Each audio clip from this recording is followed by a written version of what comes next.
All right, we've got HitFilm installed and activated, and we're ready to start editing. Now, a note before we begin that I installed this on my older Windows computer, so when it plays back, the computer stutters quite a bit because I was both trying to edit on an old computer while I was trying to capture the screen at the same time, and that computer just wasn't meant to do all that. I do my editing on a newer Mac computer, so I'm asking a lot of this old system. Now you see, as soon as we open the program, over on the left is a link to a project that I previously created. So it's really easy to jump right back into editing an old project, but for us, I want to make a new project. That'll open up a new window with project settings. And don't worry too much about this. As soon as you start to add footage into the project, it'll change these settings automatically to whatever your footage settings are, which makes everything work pretty easily. Once I click OK, it'll take a second and then open up this window. This is the main program. This is where you're going to spend most of your time. Here's what you're seeing. This is the viewer. When you make edits, you'll be able to see them here. This trimmer window is where you can play back the raw footage before you start editing it. It's called the trimmer because you can trim the footage down to just use the parts that you want here.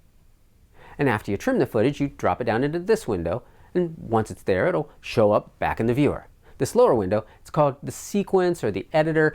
I'll call it the timeline a lot because that's what it's called in other programs that I've used, but they all mean the same thing. And finally, over here is where we import our raw footage that we want to edit. The tab across the top says Media. It also has some other tabs there for effects and other controls that you can add to your footage. We'll get into some of those later.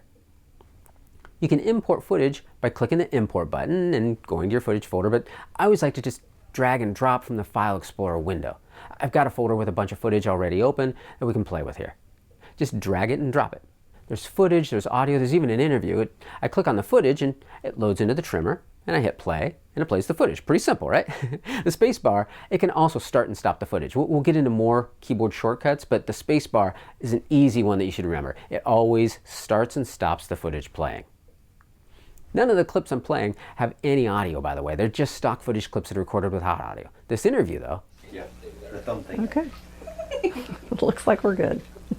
Before we get started, I want to save this project and give it a name. I hit File and Save, and I navigate to the folder I made for this project and give it a name and save it. I do this early, and I try to do this often. The keyboard shortcut for saving is Control-S, and once you set it up here, it's a great habit to get into using that shortcut.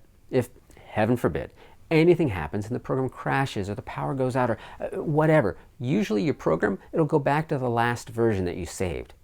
My editing program actually automatically saves for me, but back when I used a program like this, my resting position for my hand was Control-S, so that every time that I was just thinking about what I wanted to do next in my edit, I could save my project at the same time. It became a great nervous habit, actually.